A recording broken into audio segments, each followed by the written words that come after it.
সরিষা তেলের মধ্যে জিরা আর শুকনো মরিচ দিয়ে এরকম ফোড়ন দিলাম। এখন পেঁয়াজ দিয়ে দিলাম। পেঁয়াজটা অবশ্যই বেশি ভাজা হবে না, আমি লাউ ভাজি দেখাবো আপনাদের। এই যে লাউটা দিয়ে দিলাম। লাউয়ের মধ্যে বেশি হলুদ দিলে কালারটা খারাপ দেখা যায়, এমন একটু অল্প হলুদ দেওয়া লাগবে যেন গোল্ডেন কালার হয়, তখন একটু গোল গোল কালার হবে। সামান্য একটু হলুদ দিয়ে দিলাম, আর একটু লবণ দিয়ে দিলাম। লবণটা অল্প দিলাম, পরে দেখে দিতে হবে।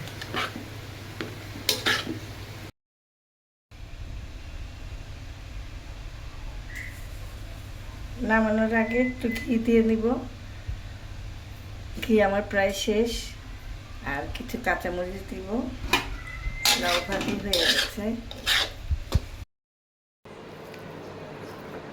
হয়ে গেছে। কেমন হয়েছে আপনারা বলুন।